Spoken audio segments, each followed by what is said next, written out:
جب سائنس نے ترقی کی تب 18ویں اور 19ویں صدی میں لوگوں کو اس سلطنت کے بارے میں زیادہ معلومات حاصل ہوئیں اور یہ اصطلاح بازنطین بھی تب ہی شروع ہوئی۔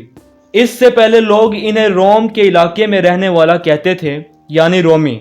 بازنطین امپائر کے لوگ عیسائی تھے اور وہ عام طور پر یونانی زبان کا استعمال کرتے تھے۔ ان کی سلطنت بہت وسیع تھی اور ان کا کیپٹل قسطنطنیہ یعنی آج کا استنبول تھا۔ بعد میں 1453 میں ترکی سربراہ نے اس کو فتح کر کے اس کا نام تبدیل کرایا اور خود وہ کیسر آف روم کہلایا۔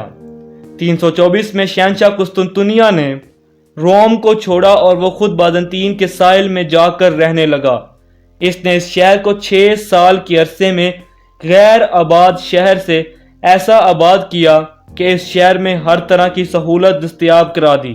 اس نے یہاں تعلیمی ادارے سے لے کر قلعے اور اس کے چاروں طرف مضبوط دیواریں کروا دیں۔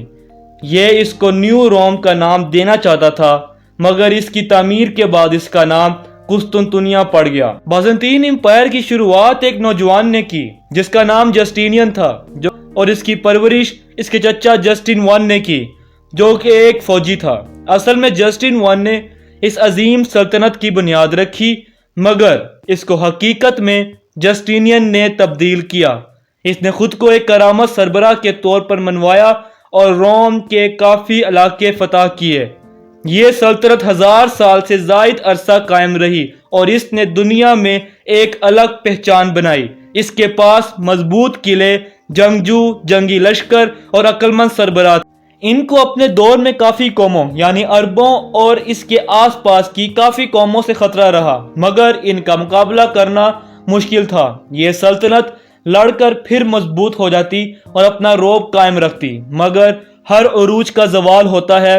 اب اس قوم کے مقابلے میں ایک قوم سر اٹھا چکی تھی۔ وہ قوم ترکوں کی مسلمان قوم تھی جنہوں نے ان کو ختم کر کے ان کا نام دنیا سے مٹا دیا۔ اس سلطنت میں جانا جاتا تھا کہ بادشاہ ہر گناہ سے پاک ہے، خدا خود اس سے کلام کرتا ہے۔ وہ ملک کا سربراہ ہونے کے علاوہ دینی عالم بھی مانا جاتا تھا۔ وہ جو بات کہہ دیتا وہ قانون مانا جاتا تھا۔ اس لیے جو بھی بازنطین امپائر کا بادشاہ ہوتا تھا اس کے پاس ہر طرح کا اختیار ہوتا تھا۔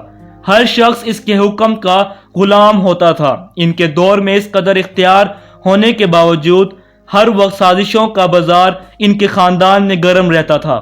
خاندان کے لوگ بادشاہ کو مار کر اس کی جگہ لینا چاہتے تھے، اس لیے بادشاہ تخت نشین ہوتے ہی خاندان کے لوگ جن سے اس کو خطرہ ہوتا تھا ان سے جان چھڑوانے کے لیے ان کو مار ڈالتا تھا یا ان کی زبان اور ناک کاٹ دیتا تھا۔ بازنطینی سلطنت کے قائم رہنے کی سب سے بڑی وجہ اس کا فوجی لشکر تھا۔ ان کے پاس لاکھوں فوجی تھے کیونکہ بادشاہ جانتا تھا کہ کوئی بھی سلطنت فوج کے بغیر کچھ نہیں۔ شہنشاہ ہر وقت فوج کو مزید مضبوط کرنے میں لگا رہتا۔ وہ ان کو بامشقت مشق کراتا اور مزید اسلحہ فراہم کرتا۔ یہ قوم زیادہ تر میٹھا کھانے کے شوقین تھی، یہاں تک کہ یہ لوگ کافی دن صرف میٹھا کھا کر گزار دیتے تھے، اور یہ لوگ مچھلی کا گوشت بھی پسند کرتے تھے۔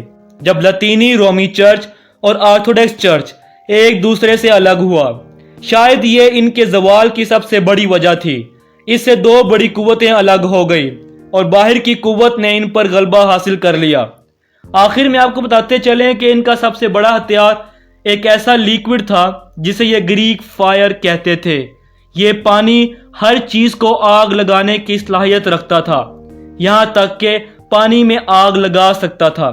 ہر قوم ان کے اس ہتھیار سے ڈرتی تھی، مگر عثمانی سلطنت نے اس کا جواب ان کو آگ کی توپ سے دیا۔ اگر آپ کو ہماری ویڈیو پسند آئی تو لائک اور سبسکرائب کریں۔ شکریہ۔